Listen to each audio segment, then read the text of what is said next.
दोस्तों आज का हमारा टॉपिक है what happens when metals react with water. Clear हुआ? यानी कि जब भी कोई मेटल अगर पानी के साथ रिएक्शन करता है तो क्या होता है। तो चलिए इस बात को जानने से पहले एक एक्टिविटी कर लेते हैं।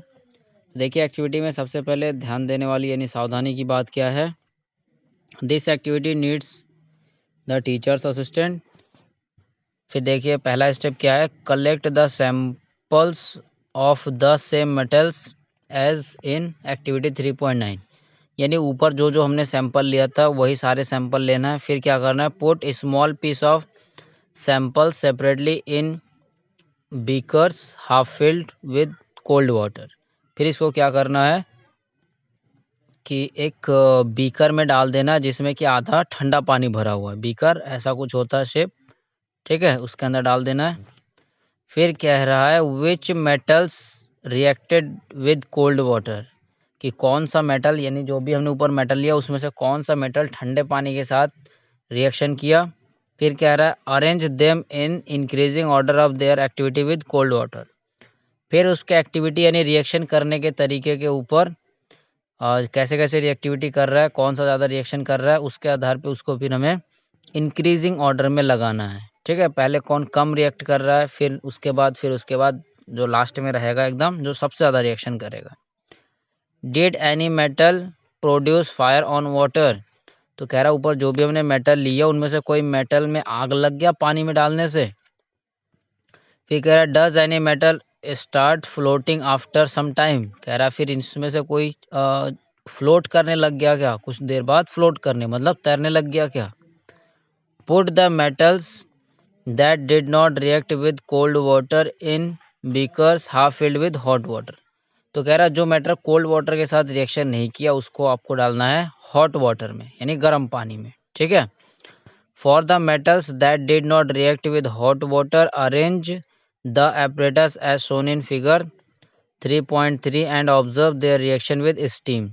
यानी पहले स्टेप में आपको ठंडे पानी से रिएक्शन करना है, फिर जो ठंडे पानी से ना करे उसको गर्म पानी से कराना है, फिर अगर जो गर्म पानी से ना करे तो उसको फिर गर्म भाप से रिएक्शन कराना है। ठीक है, अब उसके लिए गर्म भाप वाला एपरेटस ये यहाँ पे बना रखा है। तो अभी इसको समझेंगे तो उसके पहले एक्टिविटी कंप्लीट कर लेते हैं। फिर कह रहा है which metal did not react even with steam. तो कह रहा है कौन सा मेटल ऐसा है कि जो भाप के साथ भी रिएक्शन नहीं किया। ठीक है, यानी पानी के किसी भी फॉर्म के साथ रिएक्शन किया ही नहीं। Arrange the metals in the decreasing order of their activity with water. तो फिर उसके रिएक्टिविटी यानी रिएक्शन करने के तरीके को अरेंज करना है। ठीक है, तो ये देखिए यहाँ पे जो स्टीम के साथ रिएक्शन करने का तरीका आप देख पा रहे होंगे। ये देखिए ये एक कुछ टेस्ट ट्यूब जैसा है, फिर इसके अंदर ये मेटल रख दिया, ये वाला क्या है ये है आपका मेटल ये। ठीक है, ये मेटल हो गया। फिर यहाँ पे glass wool soaked with water, यानी ये ग्लास वूल जिसमें क्या है पानी मिला हुआ है। फिर इसको क्या करेंगे, यहाँ से बर्नर से गर्म करेंगे तो इसमें जो भी पानी है वो भाप बनेगा और वो भाप इस मेटल से होता हुआ इस ट्यूब से होता हुआ यहाँ से आके इस, ठीक है, इस पानी से निकलेगा और यहाँ पे आके कलेक्ट हो जाएगा गैस। तो जैसे जैसे गैस इसके अंदर कलेक्ट होगा ये गैस क्या करेगा, इस पानी को नीचे धक्का मारेगा।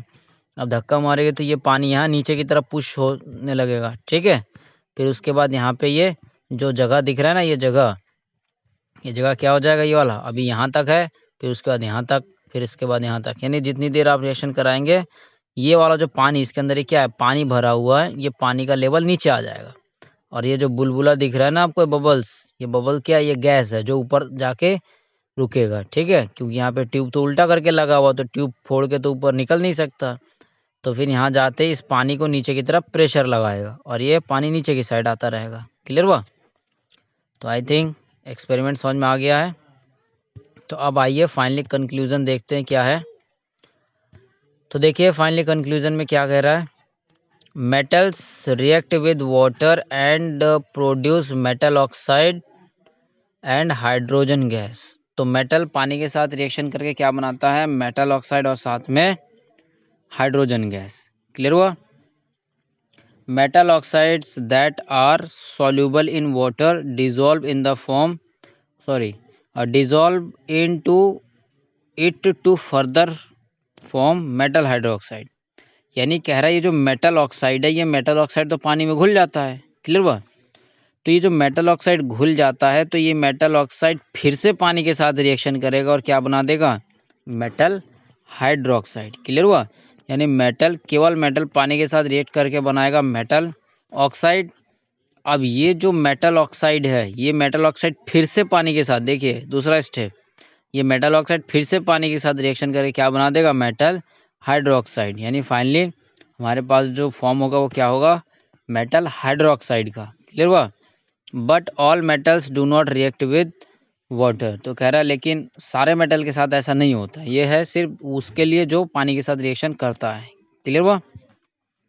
चलिए तो आगे देखते हैं। Metals like potassium and sodium react voluntarily with cold water. तो पोटेशियम और सोडियम कह रहा है वॉलेंटली, साइलेंट और वॉलेंट पता है ना, मूवी में भी बहुत सुना है आपने, साइलेंट हो जाओ वरना मैं वॉलेंट हो गया, तो कुछ भी हो सकता है। तो वॉलेंट मतलब खतरनाक, क्लियर हुआ। यानी सोडियम और पोटेशियम कोल्ड वाटर के साथ भयंकर तरीके से रिएक्शन करता है, एकदम वायलेंटली, चुपचाप रिएक्शन नहीं करता है, बता देता है कि हाँ मैं ही हूँ सोडियम, क्लियर हुआ। In case of sodium and potassium the reaction is so violent and exothermic. तो रिएक्शन कैसा होता है, सो वायलेंट, वायलेंट मतलब बहुत ही भयंकर तरीके से। और उसके बाद एक्सोथर्मिक मीन्स जैसे आप सोडियम को ठंडे पानी में डालेंगे वो क्या करेगा, हीट रिलीज करेगा। एक्सोथर्मिक मतलब हीट रिलीज करेगा, क्लियर हुआ। That the evolved hydrogen immediately catches fire. तो मतलब इतना एक्सोथर्मिक होता है कि जो हाइड्रोजन गैस बना वो तुरंत क्या करता है, इमीडिएटली यानी तुरंत कैच फायर यानी आग पकड़ लेता है, क्लियर हुआ। तो ये देखिए, ये आपका पोटेशियम पानी के साथ रिएक्शन करके क्या बना दिया, KOH, फिर साथ में हाइड्रोजन गैस और ये हीट एनर्जी, और यही हीट एनर्जी H2 को आग लगा देता है, ठीक है। फिर वही चीज़ देखिए सोडियम में, सोडियम साथ में H2O NaOH बना दिया, फिर H2 गैस निकल गया और साथ में हीट। ये किसके लिए, ये सोडियम और पोटेशियम के लिए जब ठंडे पानी के साथ रिएक्शन किया। The reaction of calcium with water is less violent. जो कैल्शियम का रिएक्शन है पानी के साथ वो लेस वायलेंट है, मतलब ये ज़्यादा भयंकर तरीके से रिएक्शन नहीं करता है, क्लियर हुआ, मतलब स्लोली रिएक्शन करता है आराम से। The heat evolve is not sufficient for the hydrogen to catch fire. तो कह रहा है ये जो कैल्शियम जब पानी के साथ रिएक्शन करता है तो ये भी वायलेंट होता है लेकिन उतना ज़्यादा वायलेंट नहीं होता है। तो उतना ज़्यादा वायलेंट ना होने के कारण ये जो H2 बना इसमें आग नहीं पकड़ पाता है, क्लियर हुआ। तो देखिए वही लिखा हुआ, the heat evolve is not sufficient, मतलब ये जो हीट निकलता है इस रिएक्शन में ये सफिशियंट नहीं है, पर्याप्त नहीं है कि इस हाइड्रोजन को आग लगा दे। ये देखिए हाइड्रोजन टू कैच फायर, कि हाइड्रोजन को आग लगा दे, क्लियर हुआ। Calcium starts floating because the bubbles of hydrogen gas formed sticks to the surface of the metal. तो कह रहा है कुछ देर बाद ये जो कैल्शियम है, ये कैल्शियम क्या करता है, फ्लोट करने लगता है, मतलब तैरने लगता है, क्लियर हुआ। जैसे सपोज करिए कि ये कैल्शियम है, तो जैसे ये हाइड्रोजन गैस बना, ये हाइड्रोजन गैस क्या होता है, इसके चारों तरफ ऐसा चिपक जाता है। तो सीधी बात है, चिपक जाएगा मतलब इसको उठा के ऊपर ले आएगा, जैसे नाव हो गया है ना, नाव को भी तो तैरा देता है ना वो, तो उसका अलग मैटर है कि उसमें सरफेस एरिया वाला मैटर आ जाता है।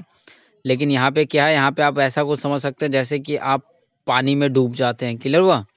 लेकिन अगर आप कोई ट्यूब पकड़ ले तो क्या होता है, वो ट्यूब आपको तैरा देता है। तो सेम वही चीज़ यहाँ पे भी है कि कैल्शियम तो डूब जाता है लेकिन इसके साथ क्या होता है, हाइड्रोजन गैस चिपक गया। अब ये हाइड्रोजन गैस इस कैल्शियम को ऊपर फ्लोट करा देता है, तैरा देता है, क्लियर हुआ। तो वही देखिए लिखा हुआ है, calcium starts floating because the bubbles of hydrogen gas formed stick, stick मतलब चिपक जाता है सरफेस ऑफ द मेटल, यानी इस मेटल के सरफेस पे यानी बाहरी सतह पे चिपक जाता है और उसको ऊपर फ्लोट करा देता है, तैरा देता है। जैसे कि आप ट्यूब लेके तैरते हैं स्विमिंग पूल में। Magnesium does not react with cold water. तो अब कह रहा है जो मैग्नीशियम है वो कोल्ड वाटर के साथ रिएक्शन नहीं करता, it reacts with hot water. तो मैग्नीशियम किसके साथ रिएक्ट करता है, हॉट वाटर के साथ, क्लियर हुआ। तो ये सारा पॉइंट याद रखना ज़रूरी है, क्योंकि क्वेश्चन आ सकता है कि मैग्नीशियम ठंडे पानी के साथ रिएक्शन करता है गर्म पानी के साथ। ठीक है, ये सब 1 नंबर में आ सकता है। It reacts with hot water to form magnesium hydroxide and hydrogen. तो क्या क्या बना देगा, मैग्नीशियम हाइड्रोक्साइड यानी MgOH होल ट्वाइस, क्लियर हुआ, और साथ में हाइड्रोजन गैस, क्लियर हुआ। हाइड्रोजन गैस मीन्स यही H2। It also starts floating due to the bubbles of hydrogen gas sticking to its surface. तो कह रहे जो मैग्नीशियम है, इस मैग्नीशियम को भी हाइड्रोजन गैस ऊपर तैरा देता है, फ्लोट करा देता है। क्यों? क्योंकि ये चिपक जाता है उसके सरफेस पे। सरफेस मतलब जो बाहरी सतह पे।